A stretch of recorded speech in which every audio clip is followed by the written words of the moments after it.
Hello everybody. I am the creator of the Shade Object Show, and today I thought I would run through the most recent episode and explain all the little lores and bits throughout. So occasionally I'll pause it and explain some stuff, and that's pretty much it. I thought that some of the lore was a little hard to grasp or understand, so I thought maybe I'd help out with that and point out the little details inside of the episode. Too bad it's not too popular. I thought it would gain some more attraction. You are my official first creation. If you're wondering why he said that, this is because that in this little world, he is the creator. This guy, his name's Shadetrix, by the way. We've never revealed his name. You'll be seeing way more of him. He's like a knockoff of Steve Cobbs. Pretty much in this world, whoever finds it first creates their own world, and the first thing this guy creates is the host. And if you guys didn't know, this little face right here is the host. The host has the ability to like recreate and mold his face in any way he wants, including his voice. That's why it's always so stuttery and weird, you know what I mean? He's still like figuring out his voice. He hasn't figured it out yet. He's still, like, fixing himself, molding himself. You are and this guy just created him, not only as a test to see if he could create life, but also to, you know, make someone to make the background, because he's too lazy to do it himself. Anyways, right after this, he upgrades himself by giving him real eyes and a face.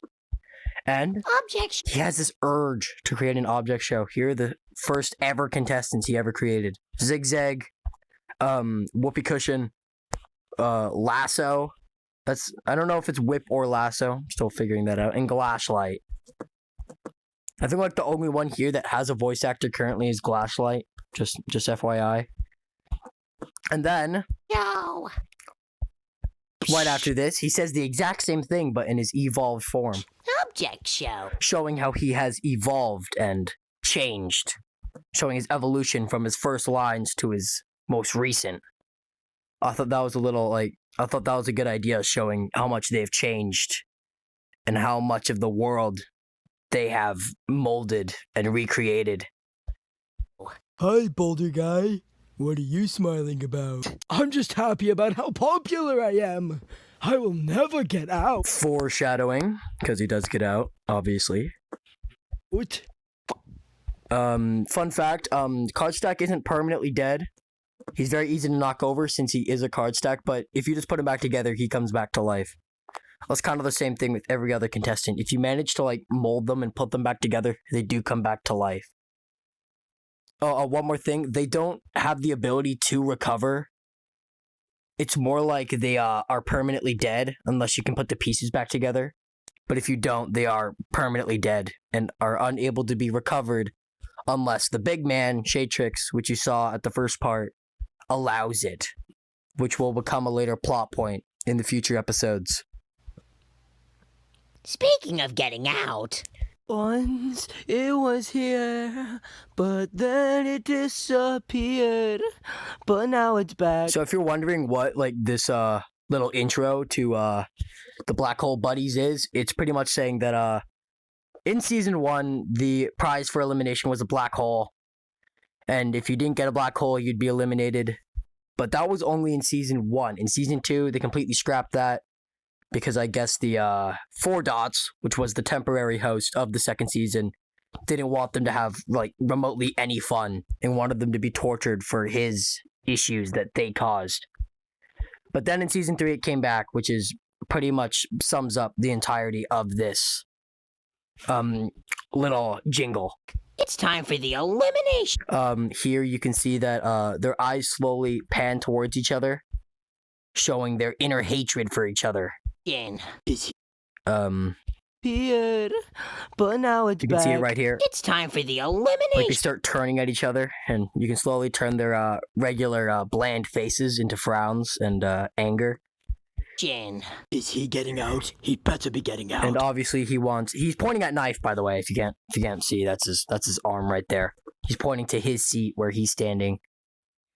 And he obviously wants him out since they have issues. We'll explain that lore later in the series, but it's not exactly ready to be revealed. Well, actually, he's safe with 0 votes. Also safe are Cornery, a piece of paper thingy, and Grammit.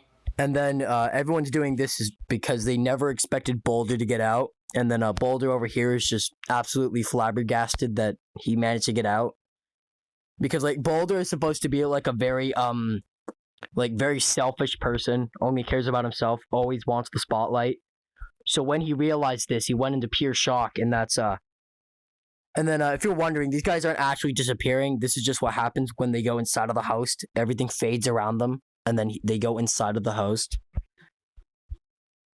And then it takes a long time for him to say something, but then when he finally does, Am I out? he finally realizes that he got out.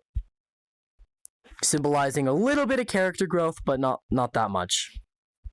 He's still a selfish little bastard, but he's better. He's better. Here are the teams. And then over here you could see a lot of things happening actually. A lot of this, like right here, is symbolizing a lot of their characters. Grammit is Grammit. Decline is being silly, bored. Just so you know, these aren't characters. These are the symbols for both teams. The Skibbity Sigmas. Low taper fade. And the chill ones. Which is Chill Guy and Skibbity Toilet and Squidward. You can also see on this team that White Chespy's Pawn is always chill, happy. Punching Bag, angry. And then Gray M&M right here has his leg all damaged from getting absorbed into black matter. Or dark matter, my bad. If you're wondering, this is Jazz cover from season 1, but I felt like it would be a little bit rude using someone else's cover of a jazz song for my own need, so I changed it a little bit. I just outlined it and everything. Anyways, you can see this. Knife clearly looks a little bit happy, but from this right there, like his little eyebrow, that shows how he used to be evil, like his inner tendencies to kill and all that. Over here, he's really relieved right here. A piece of paper is really relieved that he is safe. That's why he has that little smirk going. If you're wondering, this little scribble behind his eye is like a scar. I thought it looked nice. Because back in the day in season 1, he had a little X on this eye, but I didn't like that, so I just gave him a little scar. And then Cornery here is absorbing the fact that she just lost one of her best friends to the elimination system. And then that's pretty much it for this scene. Currently, time for the machine to do my job for me. If you're wondering, the machine that you guys just saw was in Season 2 and was found in the Pocket Dimension, which was absorbed by Dark Matter, since it was Dark Matter. If you're wondering why Dark Matter isn't in this season either, it is because that he was banished in the host for causing too many issues. He's still alive. He'll probably reappear if we do a Season 4. We're not gonna. And anyways, he's condemned to the host. And this was just pretty much explaining how the parkour worked. And also it gives you enough time to read it and also show how it's done. And then this was the notes switching from 2 notes to 2 notes. Sorry, 1 notes to 2 notes, and then a little microphone platform. And then the second slide is the tension, the awkwardness of his singing, also followed with broken notes. Yeah, a little switch up from the original. And then after that, he falls through the floor and you restart. If you're wondering why I used only these 2 colors for the words, it's because it was Christmas, or at least the Christmas week, Christmas month. And then if you're wondering what this is the screen being ripped to show Jazz cover behind it. And then he just says hi. He's a chill guy. He low-key doesn't give a fuck. Just to let you know, the machine is sentient too. Just FYI. And then this is the parkour, and all of this is Christmas lights, ornaments, and whatever this thing's called. You put it on doors and stuff. And I use this one slide a lot because this is where you can see every single contestant. Yeah. I'm gonna go attack the other team. Everyone else, move out! This scene also shows how Punching Bag isn't always a jerk. He also does kind of care about his team, but it's mostly just driven towards him wanting to win and survive. But he does have, like, niceness in him. He does care about people. He's just, like, relatively a jerk and wants to win. He's very selfish. Hey, bud. And he's looking down right now at his foot because he obviously just heard it. And then white chess piece pawn right here Why aren't you moving? shows how he is a good person and does care about his team, unlike Punching Bag most of the time. After I got absorbed in black matter a few episodes ago, I got my leg all messed up and I'm in a lot of pain.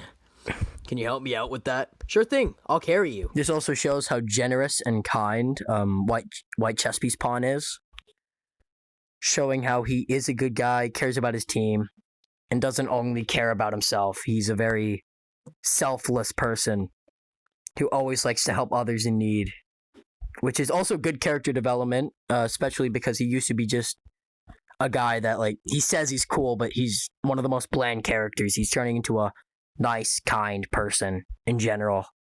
Thank you. No problem. All right, now that Balder's gone, who's going to be the team cap? This is like, this is Cornery finally realizing that, Boulder is now gone and is trying to figure out what to do without him.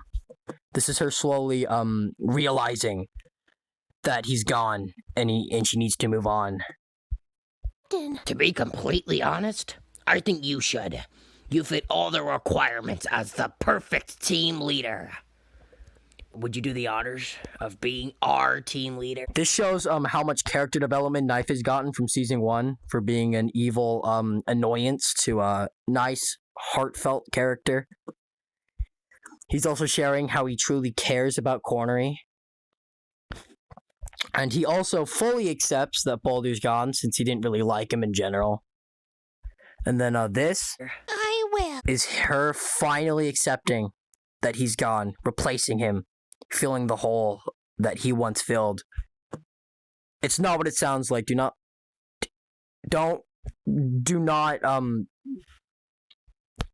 please do not think of it that way, you fucking pervert. Oh. And then this is obviously Knife losing consciousness after getting hit by Punching Bag. Next time, get out of my way. And yes, he can retract his fists outwards and inwards. This is her utter shock, obviously. Yeah. And then this is him dragging his entire team to the other platform with his extended fists. And then this is them stacked on top of each other, looking at everyone else. Look at that. Now we're ahead. This is also their utter shock after what happened, them like sinking in what just happened. And then this is him being a smug little bastard, thinking like of how much good he did instead of how much bad he did. So more focused on winning the challenges than other people, which is also one of his downfalls. He gets eliminated next episode. Spoilers. Spoilers. I don't like what you just did to Knife. Shut up. It was for a good cause. He also likes manipulating his team, thinking he likes manipulating his team by saying that everything he does is for a good cause and everything was meant to happen as a way of making his team think that he's a good person, eventually making him win, which he didn't. So, what about Decline and Jazz Cover? This also, I made him say this so it can perfectly open up the next scene, which is, just so happened to be, Decline and Jazz Cover's little friendship happening here. Their little interaction.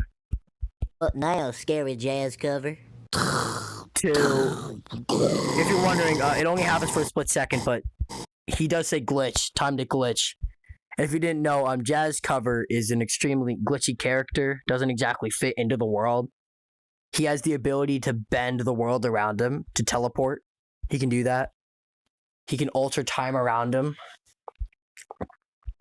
And yeah, that's pretty much what this is. He can also teleport other people, which is an extremely useful power that he has. Pop-up challenge idea. You need to decorate your tree with at least 3 things to go on to the next part of the parkour. This is also showing how the host doesn't only rely on the TV, but also uses, also occasionally does add things to the challenge to add more spark to them. All right, that's it. A piece of paper thingy, you need to go over there and destroy Punching Bag. And I know you're not able to get over there currently. This is also Cornery expressing her newfound power and trying to be a better person than Boulder ever was. Trying to show that she is meant for this and is ready to move on. So, Grammet, stretch yourself over the gorge. Well, alright. If you need me to. Then he does that. I was about to say something. What was it? I was gonna say something. I don't know what it was. Beautiful. Now go! Go, and I'll tend a knife. And this also shows how she equally cares about Knife by helping him out. Knife's alive, by the way. He's coming back. No, they're trying to get over here. I won't let you win this. This is also Punching Bag realizing that he has done something wrong and he doesn't want to get eliminated next episode. So he uses the only thing he knows, brute force, to make sure that he can stay in the game and try to improve his image. Challenge! I'm on my way. This also shows that a piece of paper does have combat skills. Well, I mean, slicing with a blade isn't exactly that intelligent, but whatever. He still does have power. He still cares about his team, and then he steals his boxing gloves. That also happens. He does that.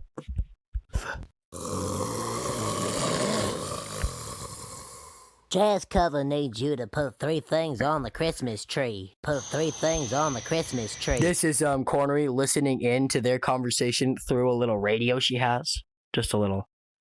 No, Whole thing. if he does that, then Jazz Cover can just teleport his entire team to the finish line. I gotta Flabbergasted face. do something fast. Can you get me a gun? Very innocent. And Oh, if you're wondering, this is 4 Dots. He survived season 2. And if you didn't know, in season 2, Boulder actually wore him as a hat. He was pretending to be dead until he could finally run away, which Cornery found out and trapped him inside the jar. Just a little fun fact. Should I? You locked me in a jar. because if you don't, I'll tell the host that you're here and I'll ask him to, give you punishments for your awful crimes against humanity. Yeah, he did crimes. He did sillies. Fine, I'll make a gun, but you're gonna need me to throw some Yeah, just to be clear, he's not the one throwing scrap metal in there. That was a little stutter on my part. scrap and stuff in here so I can make one for you. Okay. I'm free! I always hated that guy. Don't know why I saved him.